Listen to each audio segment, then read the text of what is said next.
విషయం ఏమిటంటే గత 40 సంవత్సరాలు ఈ రాజంపేట నియోజకవర్గంలో వస్తుంది.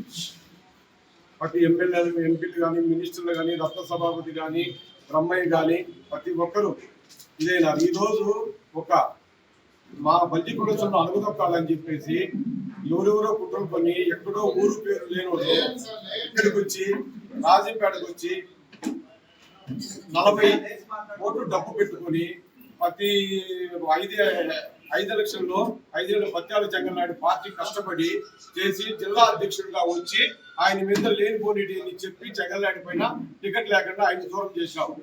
బాలసుబ్రహ్మణ్యం టికెట్ ఇస్తే అతనికి ఎన్నుపోటు కొట్టి ఒక ఎంపీ పడా నాయకుడు కిషన్ రెడ్డితో ఈ జగన్మోహన్ రాజు సిద్ధం సభకు బస్సులు పంపించి స్కూల్ వ్యాన్లు అతనికి 5 కోట్ల డబ్బులు తీసుకొని వైకాపాలు ఈ రోజు డీలర్లు కానీ పార్టీ చేసిన వాళ్ళు కష్టపడిన వాళ్ళు ఎవరికి లేదు, అంతా వైకాపాలు డీలర్లు కానీ ట్రాన్స్ఫర్లు కానీ ఏ విషయంలో అన్ని కూడా అన్నికి వైకాపా వాళ్ళు జరుగుతున్నాయి. ఇంత రాజు బాలసుబ్రహ్మణ్యం 40 కోట్లు ఖర్చు పెట్టుకొని ఇది కన్నా క్యాంటీన్ ఓపెన్ చేస్తామంటే నువ్వు వచ్చి కత్తి పెట్టుకునే అతను ఇన్ఛార్జ్ అతను బాలసుబ్రహ్మణ్యం 50 కోట్లు అతనికి 2 కోట్లు పడుతుందా బాలసుబ్రహ్మణ్యంకు చంద్రబాబు నాయుడు ద్రోహం చేసావు.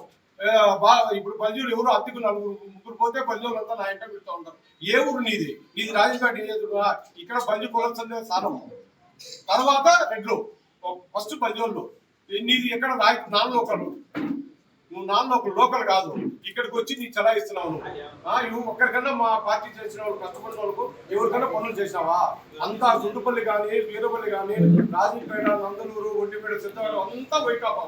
ఇప్పుడు ఈ ప్రభుత్వం వైకాపా వాళ్ళు జరుగుతుంది. మా పార్టీకి కష్టపడి చేసిన వాళ్ళకు ఎవరికి జరగడం. కాబట్టి జగన్మోహన్ రాజు నువ్వు కుదిరితే కుళ్ళు రాజకీయాలు చేయకుండా నీ ఎక్కడో 7 నియోజకవర్గాలు అన్నమయ్య జిల్లాలో ఉంటే ఎప్పుడు రాజంపేట మీద నీకేం పని, నీకేం అవసరము? నువ్వు జిల్లా అధ్యక్షుడు అయినావు, 7 నియోజకవర్గాలు చూడాలా. రాజంపేటలో నీ పట్టు ఏమి, నీకు అవసరం ఏమి, నీకు ఎవరున్నారు చెప్పు? నీకు అందరిని అద్దెకు కొనుక్కుంటున్నావు. ఈ రోజు చంద్రనాయుడు నాశనం చేశావు, బాలసుబ్రహ్మణ్యం నాశనం చేసినావు. అందరిని బల్జోళ్ళు మేము పార్టీని కాపాడుకుంటూ వస్తున్నాం. బల్జోళ్ళమే ఈ రాజంపేట బల్జోళ్ళు లేకపోతే పార్టీనే లేదు. ఇండియా పాకిస్తాన్ ఉద్రిక్తతలపై లేటెస్ట్ అప్డేట్స్ కోసం డౌన్లోడ్ చేసుకోండి RTV లైవ్ యాప్.